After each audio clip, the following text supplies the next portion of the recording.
हाय दोस्तों, एक बार फिर से आप सभी लोगों का YRS क्लास में बहुत बहुत स्वागत है। दोस्तों, आज की इस वीडियो में मैं यूपी बोर्ड के द्वारा जारी किया गया हिंदी का मॉडल पेपर जो कि आप लोगों के सामने है। जैसा कि दोस्तों इसके पहले के वीडियो में मैंने आप लोगों को प्रश्न नंबर 1 से प्रश्न नंबर 5 के खा तक इसके पहले के वीडियो में अच्छे तरीके से मैंने आप लोगों को पढ़ा दिया था। यदि आपने अभी तक वो वीडियो नहीं देखे हैं तो नीचे डिस्क्रिप्शन में नीचे लिंक दिया गया है, प्लीज़ वहां जाकर आप इस वीडियो को देख सकते हैं। तो दोस्तों, आज की इस वीडियो में मैं आप लोगों को प्रश्न नंबर 6 से अच्छे तरीके से बताने वाला हूं और मैं ये आशा करता हूं कि आप इस वीडियो में अंत तक ज़रूर बने रहेंगे। तो दोस्तों, प्रश्न नंबर 6 कह रहा है आपके सामने यहाँ से, निम्नलिखित में से किसी एक का ससंदर्भ हिंदी में अनुवाद कीजिए। तो दोस्तों, यहाँ पर जो गद्यांश दिया गया है इसका हमें संस्कृत में संदर्भ लिखना है और इसका हमें हिंदी अनुवाद बताना है। तो दोस्तों, इसमें कह रहा है आपके सामने यहाँ से, मानव जीवनस्य संस्करणं संस्कृति अस्माकं पूर्वजाः मानव जीवन संस्कर्तु महान्तं प्रयत्नम् अकुर्वन् ते अस्माकं जीवनस्य संस्करणाय यान् आचारान् विचारान् च आदर्शयन् तत्सर्वम् अस्माकं संस्कृतिः। तो दोस्तों, जो प्रश्न नंबर 6 है इसमें से आपको अथवा करके 2 प्रश्न पूछेगा, चाहे आपको गद्यांश लिखना हो चाहे आपको जो आपका श्लोक दिया गया है नीचे इसको लिखना है। लेकिन लिखने के साथ साथ ही दोस्तों ये आपको 4 नंबर की प्राप्ति होगी। 1 नंबर जो होगा वो संदर्भ लिखने के लिए दिया जाएगा, जबकि जो 3 नंबर प्राप्त होता है इस पूरे गद्यांश का हिंदी अनुवाद करने के लिए आपको दिया जाएगा। तो दोस्तों, यहाँ से कह रहा है मानव जीवनस्य संस्करणं संस्कृति। तो दोस्तों, संस्करणं माने होता है संस्कार या संवारना, और दोस्तों संस्कर्तुम माने होता है संवारने के लिए, और संस्करणाय माने होता है संवारने के लिए या संस्कार के लिए। तो दोस्तों, इसका हमें करना क्या है, संदर्भ लिखना है। दोस्तों, हम आपको समझा देते हैं किस प्रकार से संदर्भ लिखा जाएगा। दोस्तों, इसमें लिखेंगे, प्रस्तुत गद्यांश हमारी पाठ्य पुस्तक संस्कृत परिचायिका के भारतीय संस्कृति ही नामक पाठ से उद्घृत है। अब दोस्तों हेडिंग करते यहाँ से हैं हिंदी अनुवाद, यानी यहाँ से लेकर के संस्कृति तक इसका हम अच्छे तरीके से इसका अनुवाद बताएंगे। तो दोस्तों, अच्छे तरीके से आपको याद रखना है, मानव जीवनस्य संस्करणं संस्कृति ही, मानव जीवन का संस्कार संस्कृति है। अस्माकं पूर्वजा मानव जीवन संस्कर्तु महान्तं प्रयत्नम् अकुर्वन्, हमारे पूर्वजों ने मानव जीवन को संवारने के लिए महान प्रयत्न किया था। अब दोस्तों इसके आगे है, ते अस्माकं जीवनस्य, उन्होंने हमारे जीवन के लिए, संस्करणाय संस्कार के लिए, यान आचार्यन विचारान जिन आचारों और विचारों को, च आदर्शयन प्रदर्शित किया, तत्सर्वम अस्माकं संस्कृति, वह सब हमारी संस्कृति है। दोस्तों, इस पूरे गद्यांश को एक बार अच्छे तरीके से हम आप लोगों को रिपीट कर देते हैं। मानव जीवनस्य संस्करणं संस्कृति, मानव जीवन का संस्कार संस्कृति है। अस्माकं पूर्वजा मानव जीवन संस्कर्तु महान्तं प्रयत्नम् अकुर्वन्, हमारे पूर्वजों ने मानव जीवन को संवारने के लिए महान प्रयत्न किया था। ते अस्माकं जीवनस्य संस्करणाय, उन्होंने हमारे जीवन के संस्कार के लिए जिन आचारों और विचारों को प्रदर्शित किया, तत्सर्वम अस्माकं संस्कृति, वह सब हमारी संस्कृति है। तो दोस्तों उम्मीद करते हैं प्रश्न नंबर जो 6 है इसका हिंदी अनुवाद इसे अच्छे तरीके से आप लोगों को याद हो गया होगा। आइए दोस्तों अब चलते हैं प्रश्न नंबर 7 पढ़ते हैं। अब दोस्तों प्रश्न नंबर 7 का आपके सामने प्रश्न कह रहा है, अपनी पाठ्य पुस्तक से कंठस्थ किया हुआ, दोस्तों कंठस्थ का मतलब होता है याद किया हुआ, कोई एक श्लोक लिखिए जो इस प्रश्न पत्र में न आया हो। तो दोस्तों आइए चलते हैं, हम आप लोगों को एक अच्छा सा श्लोक अच्छे तरीके से आप लोगों को समझाते हैं। दोस्तों ये जो श्लोक आपका ही आपका प्रबुद्धो ग्रामीण पाठ से आया है। तो श्लोक आपके सामने है, अपदो दूरगामी चा साक्षरो नचा पंडिता, अमुखा स्फुट वक्ता, चयो जानाति सा पंडिता। दोस्तों अपदों का मतलब होता है बिना पैरों के, दूरगामी का मतलब दूर दूर चला जाता है, चा साक्षरों अक्षरों से युक्त होते हुए, नचा पंडिता परंतु पंडित नहीं है, परंतु ज्ञानी नहीं है, अमुखा उसके मुख नहीं है, स्फुट वक्ता साफ साफ बोलता है, चयो जानाति इसे जो जानता है, सा पंडिता वही पंडित है, वही ज्ञानी है।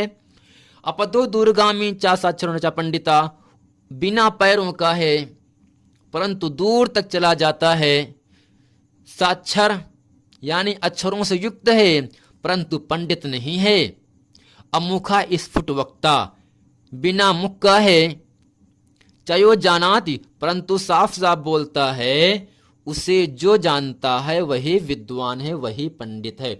दोस्तों इस श्लोक को अच्छे तरीके से आप लोगों को याद रख लेना है और इसका अनुवाद भी अच्छे तरीके से यहाँ पर दिया गया है, इसको भी आप अच्छे तरीके से याद रख सकते हैं। अब दोस्तों प्रश्न नंबर 7 का खाप के सामने कह रहा है, अब दोस्तों प्रश्न नंबर 7 का खाप के सामने कह रहा है, निम्नलिखित प्रश्नों में से किन्हीं 2 प्रश्नों के उत्तर संस्कृत में लिखिए। दोस्तों प्रश्न नंबर 7 के खाम में यहाँ 5 प्रश्न दिए गए हैं, इन 5 में जो अच्छे तरीके से आप लोगों को 2 प्रश्न याद हों उनका उत्तर अच्छे तरीके से आपको लिख देना है। अब दोस्तों प्रश्न नंबर 7 के खाम में हम आप लोगों को लाभेन किम वर्धते इसका उत्तर और ग्रामीणान का उपाहसत इसका उत्तर अच्छे तरीके से हम बताएंगे। दोस्तों इसका अर्थ क्या नहीं होगा, लाभेन किम वर्धते लाभ से क्या बढ़ता है। तो दोस्तों इसका उत्तर में यहाँ पे लिखा गया है, लाभेन लोभा वर्धते, लाभ से लोभ बढ़ता है। दोस्तों लोभ का मतलब लालच होता है, ठीक। ग्रामीणान का उपहास, ग्रामीण ने किसका उपहास किया। दोस्तों इसका उत्तर होगा ग्रामीणात नागरिका उपहास, ग्रामीण ने नागरिक का उपहास यानी मजाक बनाया। दोस्तों ये था प्रश्न नंबर 7 का खा। अब दोस्तों प्रश्न नंबर 8 का आपके सामने कह रहा है, करुण अथवा हास्यरस का अस्थाई भाव और परिभाषा बताइए। दोस्तों खा है उपमा अथवा रूपक अलंकार की परिभाषा देते हुए उदाहरण बताइए। गाप्स के सामने कह रहा है, सोरठा अथवा रोला छंद की परिभाषा देते हुए उदाहरण बताइए। जैसा कि दोस्तों प्रश्न नंबर 8 का खा और गा ये आपके सामने 2 नंबर के लिए आपसे पूछा जाता है। आइए दोस्तों हम पढ़ते हैं, किसे कहते हैं हास्यरस, किसे कहते हैं करुण रस। दूसरा यहाँ से उपमा अथवा रूपक अलंकार, इन दोनों में केवल एक अलंकार लिखना है। तीसरा यहाँ से है सोरठा अथवा रोला, तो सोरठा लिखो या रोला लिखो, इन दोनों में एक को लिखना है और आपको 2 नंबर की प्राप्ति करना है। जैसा कि दोस्तों करुण रस की जो परिभाषा है 2010 में 11, 12, 13, 14, 15, 16, 17, 18, 19 में पूछा गया है। तो हम सबसे पहले यहाँ से हेडिंग करते हैं परिभाषा, इसमें लिखेंगे करुण रस का अस्थाई भाव शोक है। शोक नामक अस्थाई भाव जब विभाव, अनुभाव और संचारी भावों से संयोग करता है तब करुण रस की निष्पत्ति होती है। उदाहरण यानी जैसे मणि खोए भुजंग सी जननी, फन सा फटक रही थी शीश, अंधी आज बनाकर मुझको किया न्याय तुमने जगदीश। दोस्तों श्रवण कुमार की मृत्यु पर यानी मौत पर उनकी माता के विलाप का यह उदाहरण करुण रस का उत्कृष्ट उदाहरण है। अब दोस्तों इसमें क्या है, इसमें आपको लिखना पड़ता है स्पष्टीकरण। दोस्तों अस्थाई भाव शोक हो गया, विभाव में 2 आता है आलंबन और उद्दीपन। दोस्तों आलंबन हो रहा है श्रवण, आश्रय किस पर है, पाठक पर है। उद्दीपन दोस्तों क्या है, दशरथ की उपस्थिति पर सब क्या कर रहे हैं, श्रवण के माता पिताजी विलाप कर रहे हैं। जबकि दोस्तों अनुभाव क्या यहाँ से है, सिर पटक यानी क्या करने से दुख हो रहा है, सिर पटकना, प्रलाप करना आदि। संचारी भाव दोस्तों क्या होगा, स्मृति यानी विषाद आदि, यानी उनकी याददाश्त में उनके माता पिता श्रवण कुमार की विलाप कर रहे हैं, रो रहे हैं। दोस्तों ये है करुण रस। अब दोस्तों प्रश्न नंबर ख कह रहा है उपमा अलंकार की परिभाषा लिखी। जैसा कि दोस्तों 2010 से लेकर के 2019 तक उपमा अलंकार की परिभाषा एग्जाम में पूछा गया है। दोस्तों इसमें लिखते हैं परिभाषा या लक्षण, जहां किसी वस्तु या व्यक्ति की किसी अन्य वस्तु या व्यक्ति से समान गुणधर्म के आधार पर तुलना की जाए या समानता बताई जाए, वहां उपमा अलंकार होता है। यानी दोस्तों अगर दो चीजें हैं, दोनों को हम कंपेयर करते हैं, तुलना करते हैं, तो वहां पर उपमा अलंकार होता है।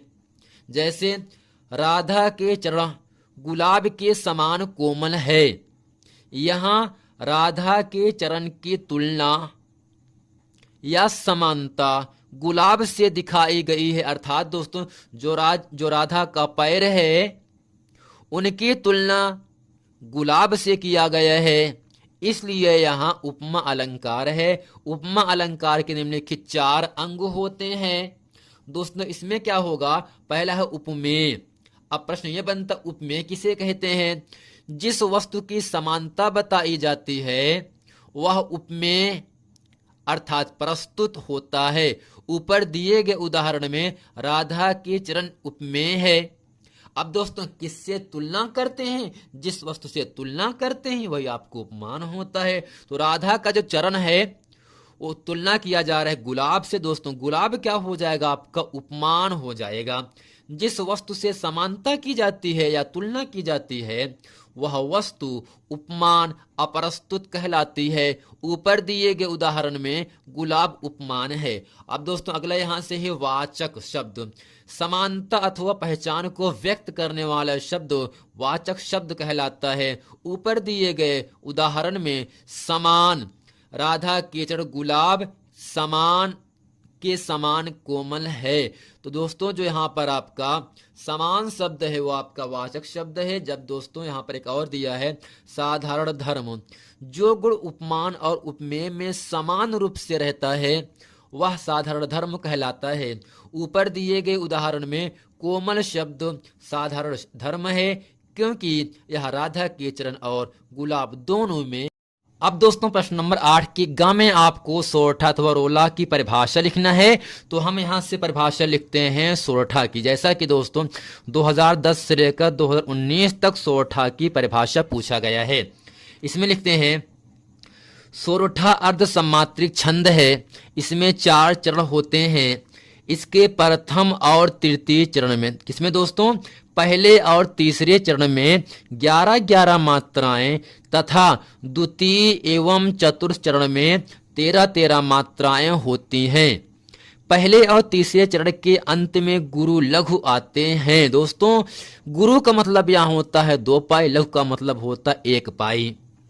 और कहीं कहीं तुक भी मिलता है, यह दोहे का उल्टा होता है। दोस्तों दोहे में प्रथम और तृतीय में 13-13 मात्राएं होती हैं और द्वितीय और चतुर्थ में 11-11 मात्राएं होती हैं। लेकिन सोरठा में ऐसा नहीं है।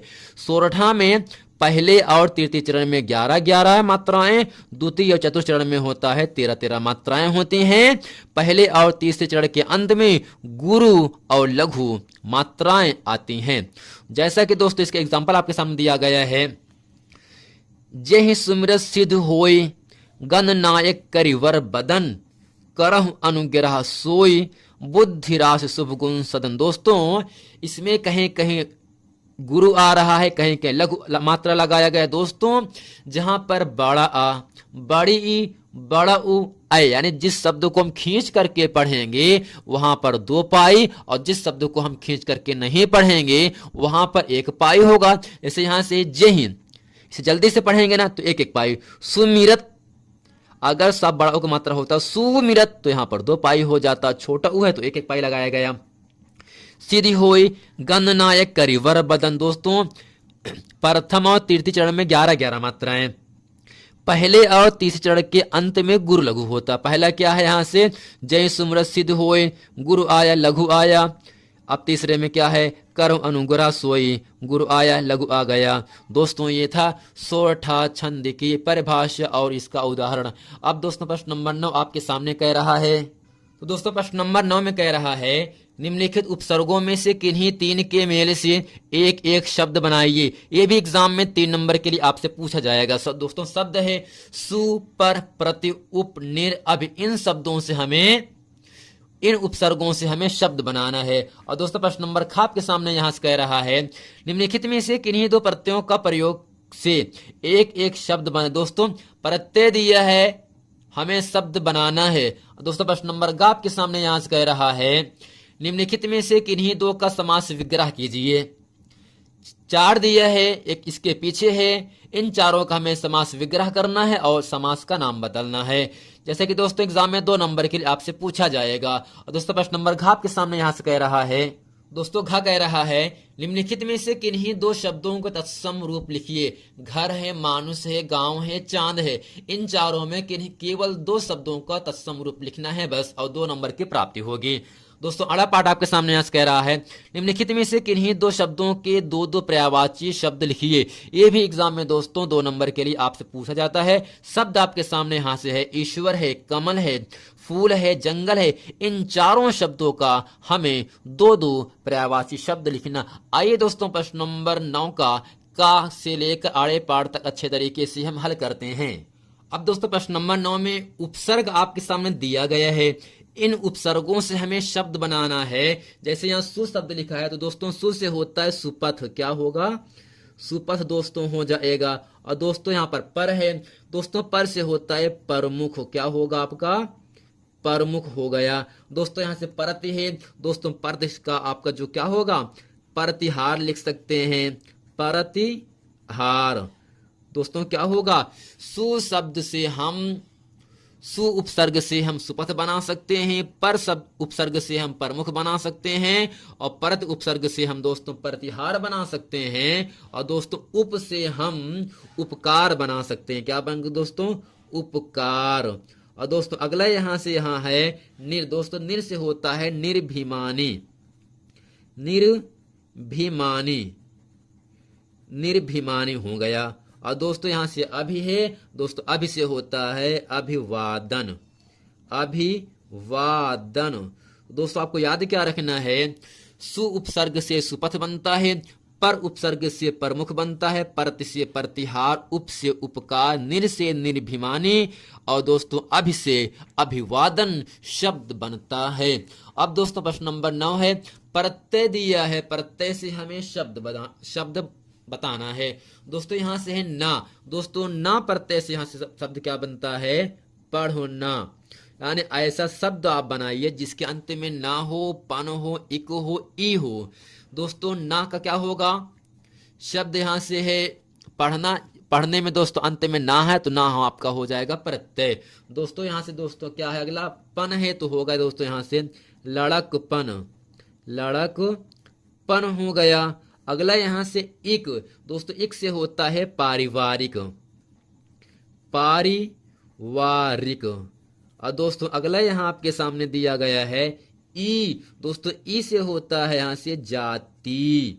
इस जाति शब्द में ई आ रहा है। पारिवारिक में दोस्तों अंत में इक आ रहा है। लड़कपन, पन, इसके अंत में पन शब्द आ गया। पढ़ना, लिखना, सोना, बैठाना, इन शब्दों के अंत में ना शब्द आया है। तो ना, पन, इक, ई, ये सभी क्या हैं, इन सभी शब्दों के प्रत्यय शब्द हैं। अब दोस्तों प्रश्न नंबर 9 का ग आपके सामने है राधा कृष्ण। इसका हमें समास विग्रह करना है। दोस्तों समास विग्रह क्या होगा, राधा और कृष्ण, राधा और कृष्ण। और दोस्तों यहां से इसका समास का नाम क्या होगा, दोस्तों समास का नाम यहां से है द्वंद्व समास। क्या दोस्तों, द्वंद्व समास हो गया। दोस्तों अगला यहां से है जिन शब्दों के बीच में और शब्द लगा होगा द्वंद्व समास के अंतर्गत चला जाता है। दोस्तों अगला है सप्तधान्य, 7 अनाजों का समूह। सप्त मान दोस्तों 7 अनाजों का समूह, 7 अनाजों का समूह। दोस्तों समास का नाम क्या होगा? सात है, संख्यावाची है, चौराहा है, चार राहों का समूह, यानी जिन शब्दों का प्रारंभिक शब्द संख्यावाची होता है वह समास द्विगु समास के अंतर्गत आता है। तो सात है दोस्तों, यह भी आपका द्विगु समास होगा, द्विगु समास। तो फ्रेंड नेक्स्ट है, यहां से कह रहा है चौराहा, चार राहों का समूह, चार राहों का समूह जिसे हम चौराहा कहते हैं। दोस्तों चार राहों के समूह में प्रथम शब्द यहां पर क्या? चार एक संख्यावाची है, तो ये भी आपका द्विगु समास होगा। क्या दोस्तों? द्विगु समास। अब दोस्तों अगला शब्द यहां से है उत्थान पतन। दोस्तों बीच में निशान क्या होगा? उत्थान और पतन, उत्थान और पतन। दोस्तों समास का नाम क्या होगा? द्वंद्व समास, द्वंद्व समास। अब दोस्तों अगला प्रश्न आपके सामने कह रहा है शब्द दिया है, तो इन सभी शब्दों का हमें तत्सम शब्द लिखना है। दोस्तों घर का होता है क्या? आपको याद होगा, घर को हम गिरिह कहते हैं, इसे कहते हैं गिरिह कार्य। दोस्तों मानुष को हम मनुष्य कहते हैं, क्या दोस्तों? मनुष्य कहते हैं। गांव को दोस्तों हम ग्राम कहते हैं, क्या दोस्तों? ग्राम। तो चांद को दोस्तों हम चंद्रमा कहते हैं, चंद्रमा हो गया आपका। दोस्तों घर का तत्सम रूप गिरिह होता है, मानुष का मनुष्य होता है, गांव का ग्राम होता है, और दोस्तों चांद का चंद्रमा होता है। अब दोस्तों इसके साथ साथ ही ईश्वर, कमल, फूल, जंगल, इन चारों शब्दों का हमें पर्यायवाची शब्द लिखना है। दोस्तों क्या लिखना है? पर्यायवाची शब्द लिखना है। दोस्तों यहां से पहला आपका है ईश्वर। दोस्तों ईश्वर को हम किन किन नामों से जानते हैं? तो यहाँ पे हम लिखेंगे, केवल आपसे दो ही शब्द लिखना है। दोस्तों ईश्वर का पर्यायवाची शब्द होता है भगवान परमेश्वर, भगवान परमेश्वर, परमेश्वर, या दोस्तों अखिलेश भी कह सकते हैं। दोस्तों अगला यहां से कमल। दोस्तों कमल को हम कहते हैं जलज, पंकज, वारिज। तो यहां से लिखेंगे जलज, जलज कामा पंकज कामा वारिज। दोस्तों ये सब क्या है? कमल शब्द का पर्यायवाची शब्द। सिंपल आपको समझा देना चाहते हैं, जिन शब्दों के अंत में जा शब्द लगा होगा वह सभी शब्द कमल शब्द का पर्यायवाची शब्द होता है। अब दोस्तों अगला यहां से फूल। दोस्तों फूल को हम क्या कहते हैं? दोस्तों फूल को हम पुष्प और सुमन कहते हैं। दोस्तों पुष्प के माने भी फूल होता है, और दोस्तों सुमन के माने भी क्या होगा? फूल ही होता है। अब दोस्तों अगला यहां से है जंगल। दोस्तों जंगल को हम क्या क्या कहते हैं? जंगल को हम कहते हैं कानन। दोस्तों क्या कहते हैं? कानन। या दोस्तों हम कहते हैं विपिन। क्या कहते हैं? विपिन। तो सिंपल आप दोस्तों आपको समझना क्या है, ईश्वर का पर्यायवाची शब्द भगवान परमेश्वर होता है, कमल का जलज पंकज वारिज होता है, फूल का पुष्प सुमन होता है, जंगल का कानन विपिन होता है। दोस्तों उम्मीद करते हैं ये पूरा प्रश्न वीडियो आप लोगों को बहुत अच्छे तरीके से समझ में आ गया होगा। यदि आपने इसके पहले के वीडियो नहीं देखे हैं तो नीचे दोस्तों लिंक दिया गया है, वहां जाकर आप इस वीडियो को अच्छे तरीके से देख सकते हैं। मिलते हैं फ्रेंड नेक्स्ट वीडियो में, तब तक के लिए थैंक यू।